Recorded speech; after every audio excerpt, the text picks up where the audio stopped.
Hello friend, आप सबका स्वागत है हमारे यूट्यूब चैनल क्रैक इट पे। दोस्तों, जैसा कि आपको थंबनेल दिख रहा है, इस वीडियो में हम बात करेंगे रीट 2015 के लेवल सेकंड के पेपर के जो 30 क्वेश्चन साइकोलॉजी के आए थे उसको हम इस वीडियो में सोल्व करेंगे और उनकी व्याख्या करते हुए मतलब हर कंसेप्ट को हम समझते हुए, ताकि एक भी कन्फ्यूज़न आपके नहीं बचे। इस प्रकार हमने मतलब वीडियो बनाया है पूरा, तो आप वीडियो को लास्ट तक ज़रूर देखें। और वीडियो शुरू करने से पहले मैं आपको कहना चाहता हूं, अगर आपने मेरे पहले की मतलब वीडियो, जैसे मैं बात करूं एचटेट के, मैंने 2019 की जो 2 बार एग्ज़ाम हुई थी 2019 में, उसके 6 पेपर डाल रखे हैं।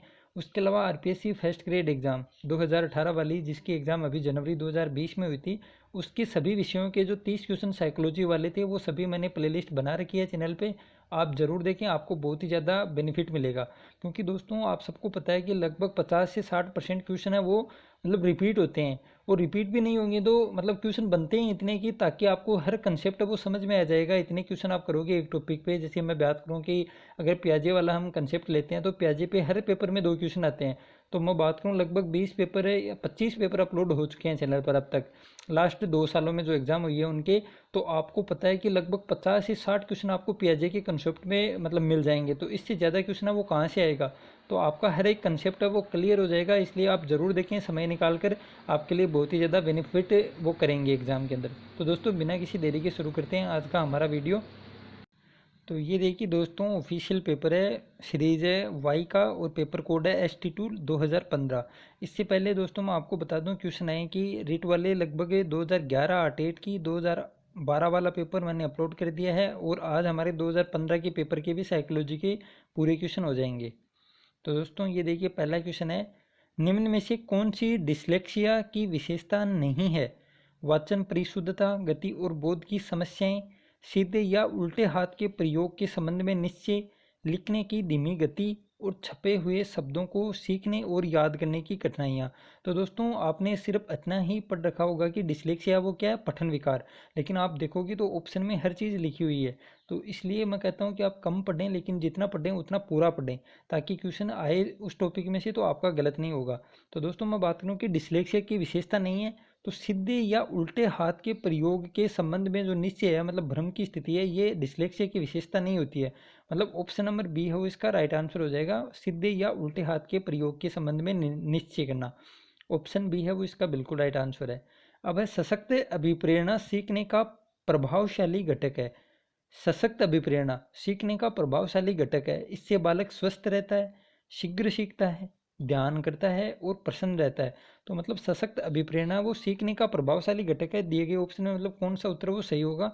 तो दोस्तों अभिप्रेरणा है, इससे बालक वो शीघ्र सीखता है, मतलब ऑप्शन नंबर सी है वो इसका बिल्कुल राइट आंसर हो जाएगा। अब बात करें अगले क्वेश्चन की। हस्तशिल्प की शिक्षा दी जानी चाहिए मंदबुद्धि बालकों को, सामान्य बालकों को, पिछड़े बालकों को और प्रखर बुद्धि बालकों को। तो दोस्तों, हस्तशिल्प की शिक्षा है वो पिछड़े बालकों और मंदबुद्धि बालकों, मतलब 2A और B में आपको कन्फ्यूजन सबसे ज़्यादा होगा। लेकिन दोस्तों, पिछड़े बालक तो होते हैं कि उनकी मतलब बुद्धि लब्धि कम हो, ये कोई ज़रूरी नहीं है। क्योंकि अगर विद्यालय में बच्चा नहीं जाता है 10 दिन 15 दिन 20 दिन बीमार होने की वजह से या किसी और कारण से, तो भी वो पिछड़ सकता है। लेकिन मंदबुद्धि बालक हैं, उनमें बुद्धि लब्धि कम पाई जाती है अपेक्षाकृत, इसलिए हस्तशिल्प की शिक्षा वो सबसे पहले। अगर ऑप्शन आप देखें तो मंदबुद्धि पिछड़े में कन्फ्यूज है, और ये जिस बच्चे का ये पेपर है उसने गलत भी किया है, क्योंकि हस्तशिल्प की शिक्षा वो मंदबुद्धि बालकों को दी जाती है। ऑप्शन नंबर ए है वो इसका बिल्कुल राइट आंसर हो जाएगा, पिछड़े बालकों को। अब बात करते हैं अगले क्वेश्चन की। छात्रों में चोरी करने की आदत को कैसे दूर किया जा सकता है? बालकों को पारितोषिक देकर, उदाहरण देकर, सजा देकर या ताड़ना देकर। तो छात्रों में चोरी करने की आदत को वह कैसे दूर किया जा सकता है? तो दोस्तों, उदाहरण देकर, मतलब समझा कर, उनको एग्जाम्पल दिया जाएगा, और एग्जाम्पल के कारण अगर उनमें चोरी करने की आदत को है मतलब दूर कर सकते हैं हम बात करते हैं अगले क्वेश्चन की। प्रतिभावान बालकों की पहचान करने के लिए हमें सबसे अधिक महत्व अभिभावकों के मत को देना चाहिए, शिक्षक के निर्णय को देना चाहिए, वस्तुनिष्ठ परीक्षणों के परिणाम को देना चाहिए, और समुदाय के विचारों को देना चाहिए। तो प्रतिभावान बालकों की पहचान करने के लिए हमें सबसे अधिक महत्व किस चीज़ पे देना चाहिए? तो दोस्तों, वस्तुनिष्ठ परीक्षणों के परिणाम को देना चाहिए, क्योंकि वस्तुनिष्ठ परीक्षणों के जो परिणाम होते हैं वो सबसे विश्वसनीय होते हैं। इसलिए ऑप्शन नंबर बी है वो दिए गए ऑप्शन में सबसे सही चीज़ है, मतलब सबसे सही व्याख्या करता है प्रतिभावान बालकों की पहचान के लिए। तो ऑप्शन बी है वो राइट हो जाएगा। अब बात करते हैं अगले क्वेश्चन की। निम्न में से कौन सा तनाव को कम करने का अप्रत्यक्ष ढंग है? विश्लेषण और निर्णय, दूसरे लक्ष्यों का प्रतिस्थापन, रुकावट को दूर करना और उदातीकरण। तो दोस्तों ये समायोजन के जो अप्रत्यक्ष उपाय हैं ये पूछा है कि इसमें अप्रत्यक्ष उपाय दिए गए ऑप्शन में कौन सा है? तो इसमें हो जाएगा दोस्तों ऑप्शन नंबर डी, उदातीकरण। ये अप्रत्यक्ष है और प्रत्यक्ष होते हैं 4, विश्लेषण, निर्णय, दूसरे लक्ष्यों का प्रतिस्थापन, रुकावट को दूर करना, निर्णय करना। ये 4 होते हैं प्रत्यक्ष उपाय और बाकी के आते हैं सभी वो होते हैं अप्रत्यक्ष उपाय। दोस्तों एक क्वेश्चन बिल्कुल हर बार आता है, रीट हो या फिर मैं कहूँ सेकंड ग्रेड, फर्स्ट ग्रेड, कोई भी एग्जाम हो, सी टेट या ऑल अदर स्टेट की जो भी टेट हैं उसमें एक क्वेश्चन जरूर आएगा प्रत्यक्ष और अप्रत्यक्ष ढंग में। तो ये आपको बिल्कुल तैयार करके जानी है। लगभग 16 तो हैं शायद अप्रत्यक्ष ढंग और 4 हैं प्रत्यक्ष ढंग, तो ये 20 हैं। आपको पूरी एज इट इज़ याद करके जानी है, समझ के जानी है। तो इसीलिए मैं आपको कह रहा हूँ कि आप जितने ज़्यादा इनके क्वेश्चन सोल्व करेंगे तो आपको कंसेप्ट है वो समझ में आएगा। तो आप पुराने पेपर जरूर देखें, आपके लिए बहुत ही ज़्यादा हेल्पफुल रहेंगे वो। अब बात करते हैं अगले क्वेश्चन की। बालकों को मुफ्त एवं अनिवार्य शिक्षा का अधिकार 2009 देश में लागू हुआ। 1 अप्रैल 2009, 1 नवंबर 2009, 1 अप्रैल 2010 और 1 नवंबर 2010। तो दोस्तों बहुत ही इजी क्वेश्चन हम इसको कह सकते हैं। ये हो जाएगा 1 अप्रैल 2010 को ये पूरे भारत में लागू हुआ, जम्मू कश्मीर को छोड़ के। 1 अप्रैल 2010 ऑप्शन नंबर बी है वो इसका बिल्कुल राइट हो जाएगा। अब बात करते हैं अगले क्वेश्चन की। एनसीएफ 2005 में कला शिक्षा को विद्यालय में जोड़ने का उद्देश्य है सांस्कृतिक विरासत की प्रशंसा करना, छात्रों के व्यक्तित्व और मानसिक स्वास्थ्य को विकसित करना। केवल ए सही है और दोनों सही हैं, मतलब उपरोक्त दोनों हैं वो कथन ए और बी दोनों सही हैं। तो दोस्तों इसमें हो जाएगा सांस्कृतिक विरासत की प्रशंसा करना और छात्रों के व्यक्तित्व और मानसिक स्वास्थ्य को विकसित करना, मतलब ऑप्शन नंबर डी है वो राइट हो जाएगा। दोनों कथन वो बिल्कुल सही दिए गए हैं एनसीएफ 2005 में कला शिक्षा को विद्यालय में जोड़ने के लिए। फिर बात करते हैं अगले क्वेश्चन की। जब बालक की परीक्षा द्वारा मापी गई योग्यता के सही मूल्यांकन में स्थायित्व होता है तब उस परीक्षा को कहते हैं वैधता, वस्तुनिष्ठता, विश्वसनीयता और उपयुक्त में से कोई नहीं। तो दोस्तों इसमें क्या है, एक बार फिर पढ़ें आप कि जब बालक की परीक्षा द्वारा मापी गई योग्यता के सही मूल्यांकन में स्थायित्व रहता है, स्थायित्व रहता है मतलब वो मतलब परीक्षा वो विश्वसनीय है। ऑप्शन नंबर बी है वो बिल्कुल राइट हो जाएगा। उस परीक्षा को हम कहते हैं विश्वसनीयता। अब दोस्तों हम 2 ऑप्शन और दे रखे हैं, इसमें भी बहुत कन्फ्यूजन होता है तो इनकी ओर चर्चा कर लेते हैं। एक है वैधता और एक है वस्तुनिष्ठता। तो दोस्तों वैधता तो वो होती है हम जिस उद्देश्य को लेकर जो मतलब परीक्षण करते हैं या जो मूल्यांकन का तरीका अपनाते हैं किसी भी उद्देश्य को लेकर, अगर वो उद्देश्य हमारा प्राप्त हो जाता है तो परीक्षण है वो वैध कहलाता है। मतलब जिस उद्देश्य को लेकर किया गया परीक्षण है, अगर उस परीक्षण वह परीक्षण उस उद्देश्य की पूर्ति करता है तो वैध हो जाएगा। और वस्तुनिष्ठता वो होती है दोस्तों जिसमें मतलब मूल्यांकन कितनी भी बार हो लेकिन एक जैसा ही मूल्यांकन रहे, वो होती है वस्तुनिष्ठता। चाहे कोई भी मतलब किसी भी परिस्थिति में बच्चे का मूल्यांकन लिया जाए लेकिन उसके प्राप्तांक में कोई चेंज नहीं आता, वस्तुनिष्ठता कहलाती है। जैसे ये एबेसेदा वाले जो हमारे कंपटीशन एग्जाम होती है इसमें वस्तुनिष्ठता रहती है, चाहे उसको कोई भी एग्जामिनर है वो चेक करे कापी को, कोई उसमें प्रभाव नहीं पड़ता है उसका। तो ये होता है वस्तुनिष्ठता। अब बात करते हैं अगले क्वेश्चन की। क्वेश्चन नंबर 10 है, में मापन की भूमिका सब सीखी हुई कुशलताओं में निष्पादन का एक संपूर्ण अवलोकन देती है। निर्माणात्मक मूल्यांकन, निदानात्मक मूल्यांकन और योगात्मक मूल्यांकन उपयुक्त में से कोई नहीं। तो दोस्तों इसमें क्या पूछा है कि मापन की भूमिका सब सीखी हुई कुशलताओं में निष्पादन का एक संपूर्ण अवलोकन देती है।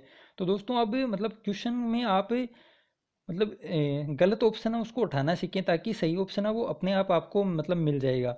अब बात करें कि मापन की भूमिका सब सीखी हुई कुशलताओं में निष्पादन का एक संपूर्ण अवलोकन देती है, तो इसमें निदानात्मक मूल्यांकन तो होगा नहीं।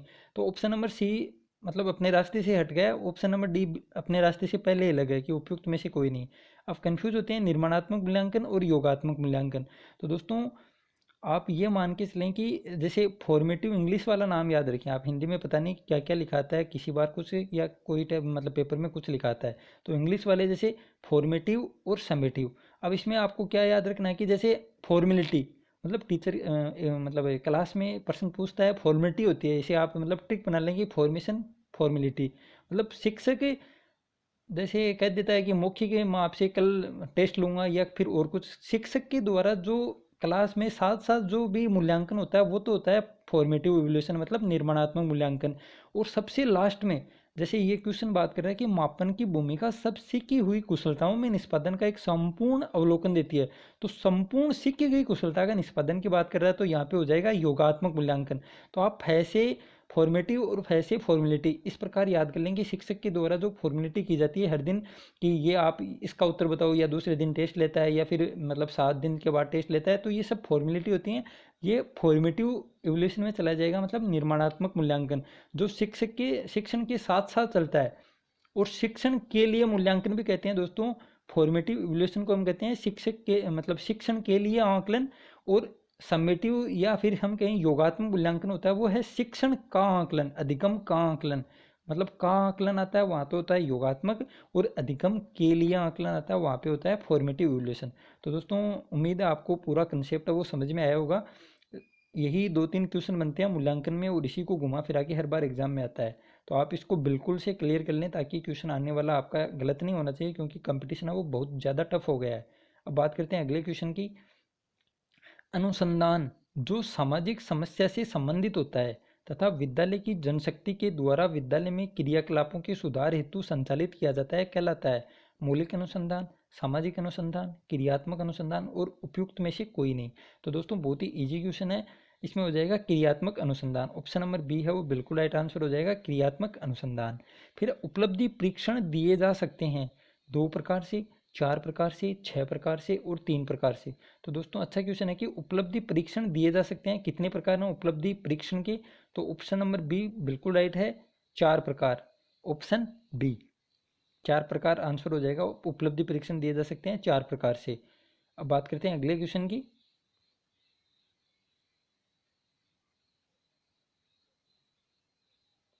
1 मिनट दोस्तों, इसमें बोनस दे रखा है 12 के क्वेश्चन में उपलब्धि परीक्षण दिए जा सकते हैं 4 प्रकार से। ये बात इसमें गलत है। इसमें मतलब उपलब्धि परीक्षण वैसे तो 2 होते हैं, प्रमापीकृत और अप्रमापीकृत। और मैंने अभी आंसर की देखी है, तभी मैं सोच रहा हूँ कि ये कैसे हो सकता है। ऑप्शन इसमें मतलब सारे गलत दे रखे हैं। ये क्वेश्चन डिलीट किया गया है। अब किस वजह से किया गया है, क्योंकि उपलब्धि परीक्षण है तो वो 2 प्रकार के होते हैं, प्रमापीकृत परीक्षण और अप्रमापीकृत परीक्षण।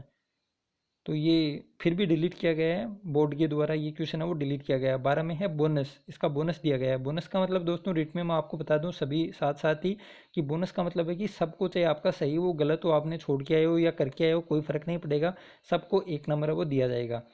तो उपलब्धि परीक्षण है ये बोनस दिया हुआ है पेपर में, 2015 के पेपर में, आप खुद भी चेक कर सकते हैं। फिर बात करते हैं अगले क्वेश्चन की।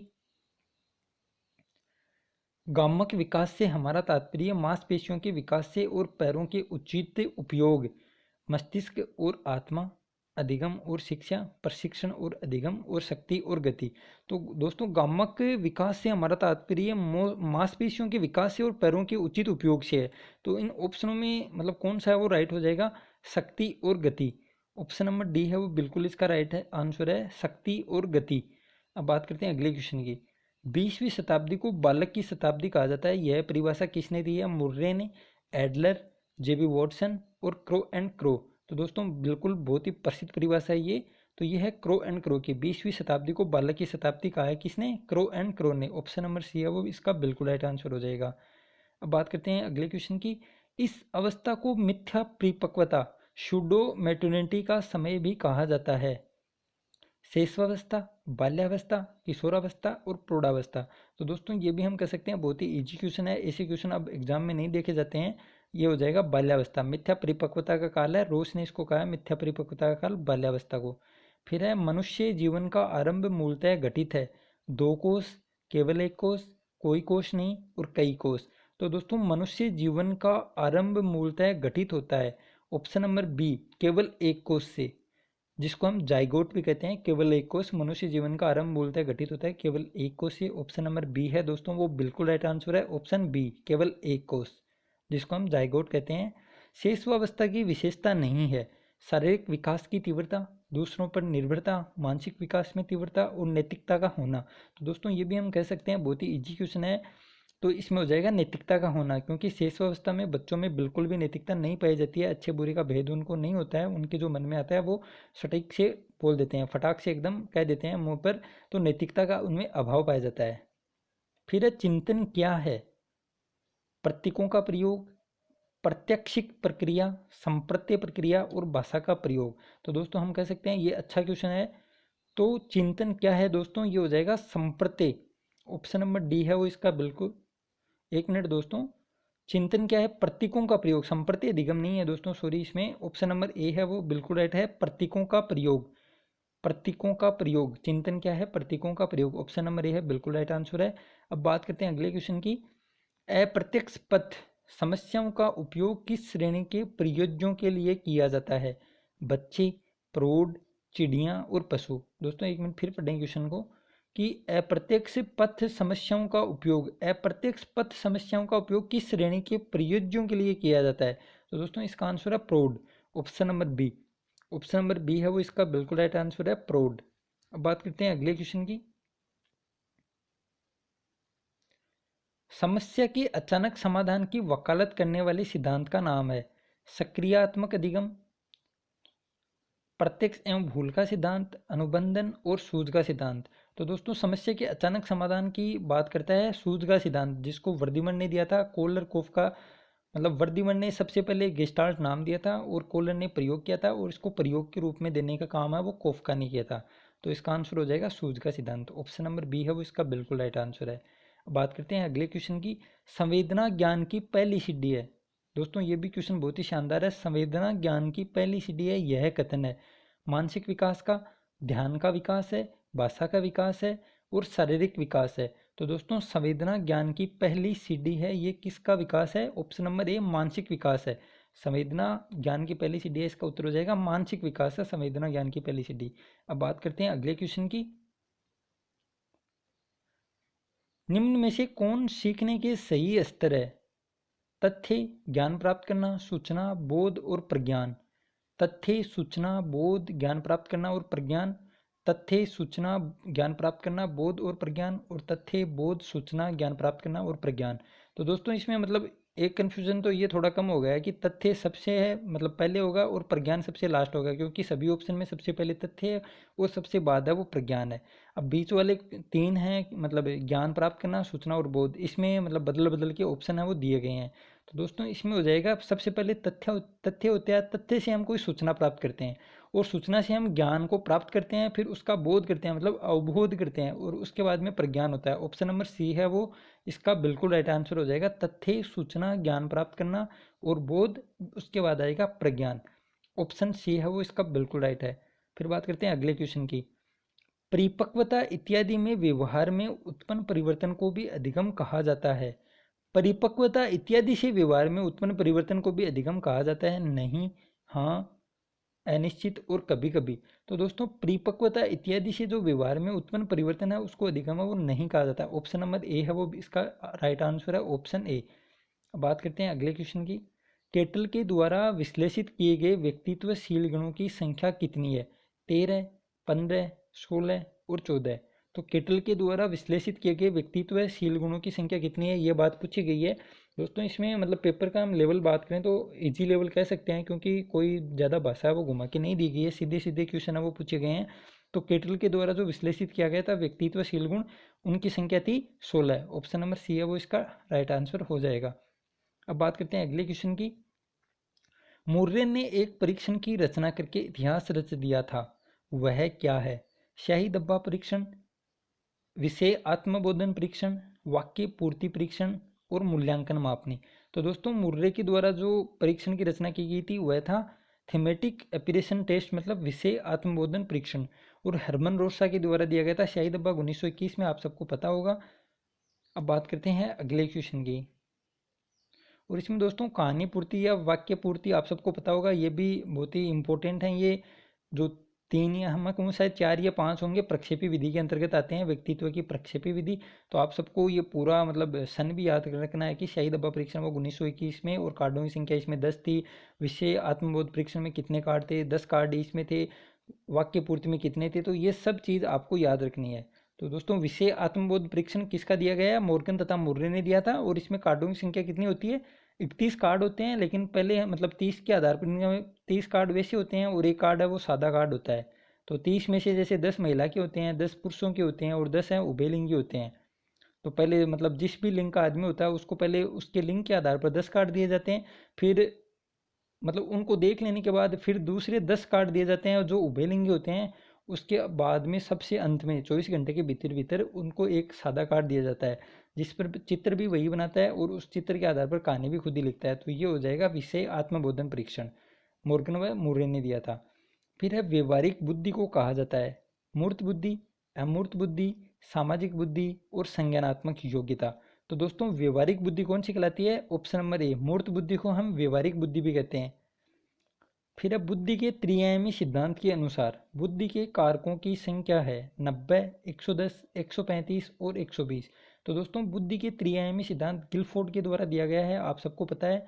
तो इसमें आप सबको पता है कंफ्यूज तो तब होता है जब इसमें 120, 150, 180 तीनों ऑप्शन में आ जाते, लेकिन इसमें संख्या ही एक ही आई है 120। तो इसका राइट आंसर हो जाएगा ऑप्शन नंबर डी।